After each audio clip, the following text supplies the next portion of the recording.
Assalamualaikum warahmatullahi wabarakatuh. Halo semuanya, nama saya Gina Putri Handayani, kelas manajemen G di STIE Pasundan, Kota Bandung. Kali ini saya akan mempresentasikan tentang laporan studi kelayakan bisnis untuk mengembangkan usaha saya, yaitu pakaian tidur atau piyama. Berikut presentasinya. Berikut saya akan mempresentasikan laporan studi kelayakan bisnis pakaian tidur atau piyama by G-Clothes. Latar belakang. Jika berbicara mengenai bisnis baju tidur di masa pandemi, rasanya semakin hari semakin berjalan lancar. Bagaimana tidak? Di masa pandemi seperti saat ini, orang-orang sudah pasti tidak melakukan aktivitas keluar apabila tidak terlalu penting. Dengan begitu, aktivitas pun lebih banyak dilakukan di dalam rumah, dan tentu saja hal tersebut membuat baju rumah atau baju tidur semakin sering digunakan, sehingga orang-orang khususnya para perempuan cenderung untuk membeli baju tidur sebagai koleksi baju yang akan digunakan sehari-hari. Meningkatnya penggunaan baju tidur ini membuat para pengusaha melihat adanya peluang bisnis baju tidur di masa pandemi yang cukup menggiurkan. Maka dari itu, tidak heran apabila bisnis baju tidur di masa pandemi semakin banyak dan model baju tidur pun semakin bervariasi. Gambaran potensi usaha. Pakaian tidur yang dihadirkan G-Clothes tidak seperti pakaian tidur pada umumnya yang dijual di pasaran. Dengan menggunakan bahan dari katun rayon dan satin apple membuat nyaman ketika dipakai, tidak kasar dan tidak panas, dengan memiliki motif-motif yang variatif dan tidak pasaran membuat daya tarik tersendiri bagi para konsumen. Selain itu, harga pakaian tidur di G-Clothes sangatlah ramah di kantong. Harga yang diberikan adalah di bawah 50.000, yang membuat konsumen tidak keberatan untuk membeli dan menjadi langganan di G-Clothes, harga terjangkau dengan kualitas yang tinggi. Aspek hukum, legalitas usaha. Dari segi legalitas usaha, G-Clothes akan memiliki beberapa dokumen badan hukum untuk melaksanakan usaha bisnis sebagai bekal agar usaha yang dilaksanakan berjalan lancar di kemudian hari. Lalu ada aspek hukum, badan hukum. Jenis badan hukum usaha yang akan dijalankan adalah perusahaan dagang atau PD yang biasanya dilakukan atau dijalankan oleh satu orang pengusaha.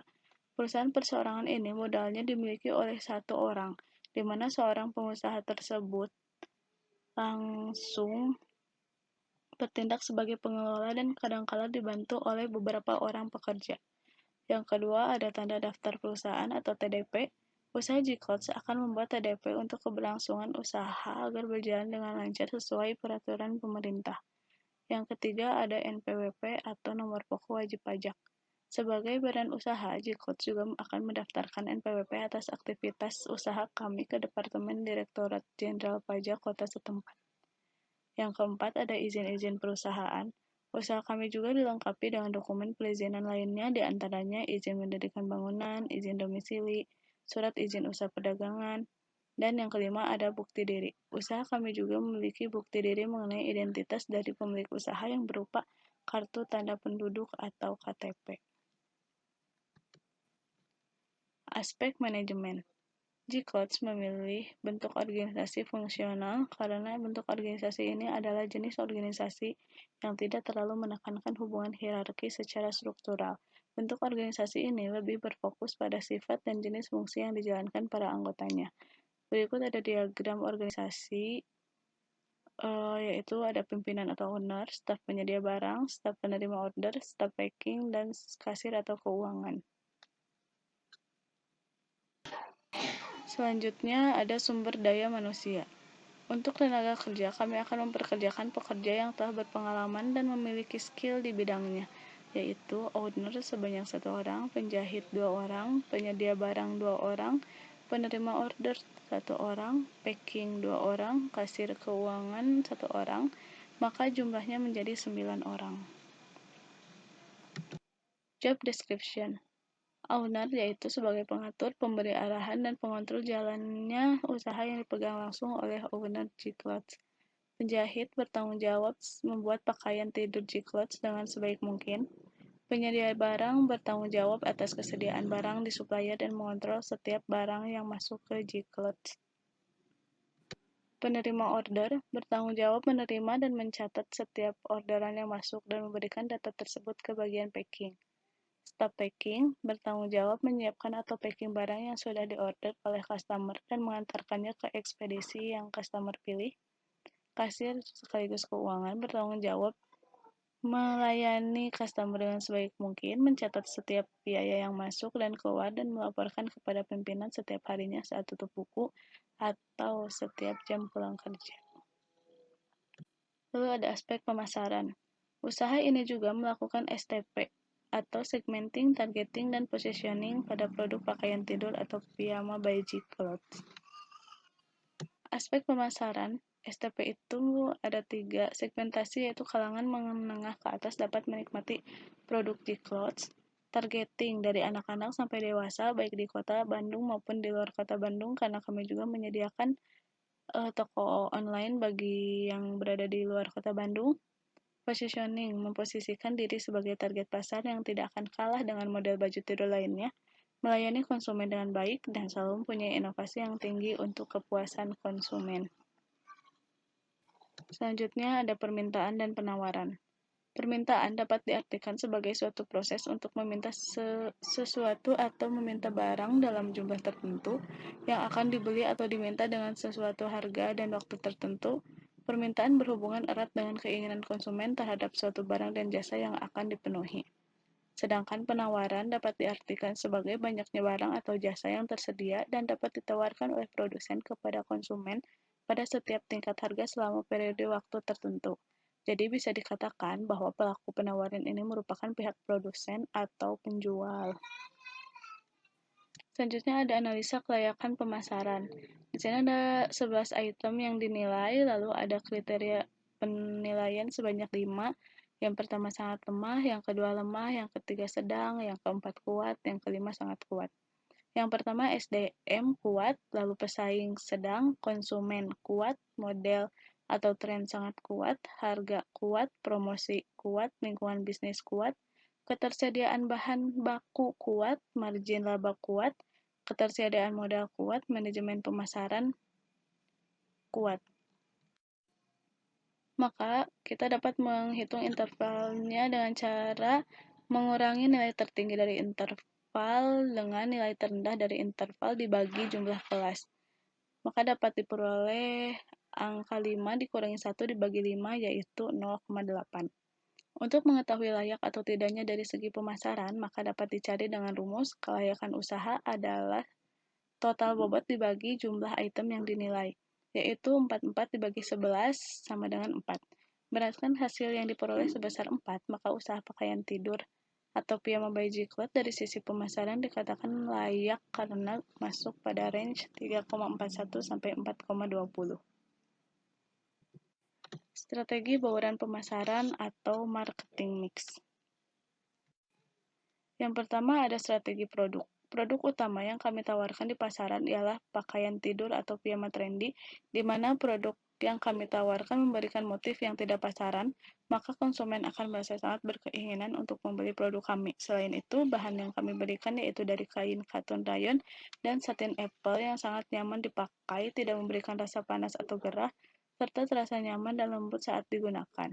Yang kedua ada strategi harga. Harga adalah salah satu aspek yang paling penting dalam marketing mix. Penentuan harga menjadi sangat penting untuk diperhatikan, mengingat harga merupakan salah satu penyebab laku atau tidaknya produk yang ditawarkan. Kami sangat berhati-hati dan menentukan harga agar harga tersebut tetap dapat dijangkau dan juga agar margin laba yang kami targetkan tetap tercapai. Harga untuk satu set piyama tren di lengan pendek adalah 35.000 dan untuk piyama tren di lengan panjang seharga 38.000, sedangkan untuk piyama tren di anak harga dimulai dari 20 sampai 27.000. Yang ketiga ada strategi tempat. Lokasi di pusat kota Bandung kami pandang sebagai lokasi yang strategis. Outlet atau toko yang berada di pusat kota memang sangat strategis, sangat terjangkau, dan mudah transportasi. Yang keempat atau yang terakhir yaitu strategi promosi. Terdapat 4 macam sarana promosi yang kami gunakan dalam mempromosikan pakaian tidur atau piyama by G-Clothes. 4 sarana tersebut ialah periklanan, promosi penjualan, publisitas, dan penjualan pribadi. Lalu ada aspek teknis atau operasi. Rencana pengembangan. Aspek teknis atau operasi juga dikenal sebagai aspek produksi. Penentuan kelayakan teknis atau operasi perusahaan menyangkut hal-hal yang berkaitan dengan teknis atau operasi. Evaluasi lokasi, sarana dan prasarana, tenaga ahli dan biasa, bahan baku utama, dan tata letak. Rencana pengoperasian usaha. Rencana pengoperasian usaha pakaian tidur kami meliputi 3 hal, yaitu proses operasi usaha, kebutuhan bahan operasi, dan kegiatan perawatan mesin. Aspek ekonomi dan sosial. Dampak dalam aspek ekonomi yaitu meningkatkan ekonomi rumah tangga, menggali, mengatur, dan menggunakan ekonomi sumber daya alam, dan meningkatkan perekonomian pemerintah lokal. Dan dampak dalam aspek sosial ialah adanya perubahan demografi melalui perubahan komposisi tenaga kerja baik tingkat partisipasi angkatan kerja maupun tingkat pengangguran. Lalu perubahan budaya melalui terjadinya perubahan sikap dan persepsi masyarakat terhadap rencana usaha dan atau kegiatan. Lalu ada aspek keuangan. Kebutuhan dana investasi. Yang pertama ada biaya praoperasi. Biaya untuk sewa, renovasi, dan mendekorasi ulang tempat usaha dan sejumlah perlengkapan untuk memenuhi usaha pakaian tidur G-Clothes adalah sebesar Rp85.800.000.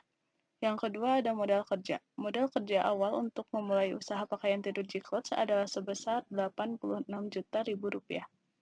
Total kebutuhan